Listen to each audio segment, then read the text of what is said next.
ಮನಸ್ಸೋ ಇಚ್ಛೆ. ಆಮೇಲೆ ಅವ್ರ ಮೀಟಿಂಗ್ ಅಟೆಂಡ್ ಆದರೆ 1100 ರೂಪಾಯಿ. ಇಲ್ಲಿ ಗ್ರಾಮ ಪಂಚಾಯತಿ ಮೀಟಿಂಗ್ ಅಟೆಂಡ್ ಆದರೆ 100 ರೂಪಾಯಿ ಇಲ್ಲ ಅವ್ರಿಗೆ. ಜನಪ್ರತಿನಿಧಿಗಳು ಮೀಟಿಂಗ್ ಅಟೆಂಡ್ ಆದರೆ ಗ್ರಾಮ ಪಂಚಾಯತಿಯಲ್ಲಿ ಅವ್ರಿಗೆ ಹಣ ಇಲ್ಲ. ಇವರು ಎಲೆಕ್ಟೆಡ್ ಅಲ್ಲ, ಕಲೆಕ್ಷನ್ ಮಾಸ್ಟರ್ಗಳು ಇವರಲ್ಲ. ಅವರು ಎಲೆಕ್ಟೆಡ್, ಇವರು ಕಲೆಕ್ಷನ್ ಮಾಸ್ಟರ್ಗಳು ಇವರಲ್ಲ, ಕಲೆಕ್ಟರ್. ಅಂಥವ್ರನ್ನ ನೇಮಕ ಮಾಡಿ DK ಶಿವಕುಮಾರ್ ಅವ್ರು ಹೇಳ್ತಾರೆ ನಮ್ಮನ್ನ ಗೆಲ್ಸಿದ್ದಾರೆ, ಅದಕ್ಕೋಸ್ಕರ ನಾವು ದುಡ್ಡು ಕೊಡ್ತಾ ಇದ್ದೀರಿ ಅಂತ. ಇದು ಸರ್ಕಾರದ ದುಡ್ಡು, ಕಾಂಗ್ರೆಸ್ ಅವ್ರ ಅಪ್ಪನ ಮನೆ ದುಡ್ಡಲ್ಲ ಇದು. ಅವ್ರಿಗೇನ ಯೋಗ್ಯತೆ ಇದ್ದರೆ ಹೋಗಿ ಎಲ್ಲನ ಭಿಕ್ಷೆ ಬೇಡಲಿ, ಬೀದಿಗಳಲ್ಲಿ ನಿಂತ್ಕೊಂಡು ಭಿಕ್ಷೆ ಬೇಡಲಿ. ಡೆಲ್ಲಿಯಲ್ಲಿ ಹೋಗಿ ಸೋನಿಯಾ ಗಾಂಧಿ ಮನೆ ಮುಂದೆ ಭಿಕ್ಷೆ ಬೇಡಲಿ, ರಾಹುಲ್ ಗಾಂಧಿ ಮನೆ ಮುಂದೆ ಹೋಗಿ ಭಿಕ್ಷೆ ಬೇಡಲಿ.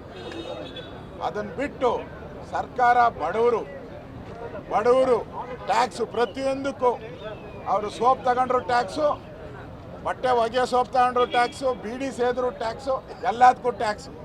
ಈ ಸರ್ಕಾರ ಬಂದ ಮೇಲೆ ಗಾಳಿಗೊಂದು ಟ್ಯಾಕ್ಸ್ ಬಿಟ್ಟಿದ್ದಾರೆ. ಟಾಯ್ಲೆಟ್ಗೂ ತೆರಿಗೆ ಹಾಕಿದ್ದಾರೆ.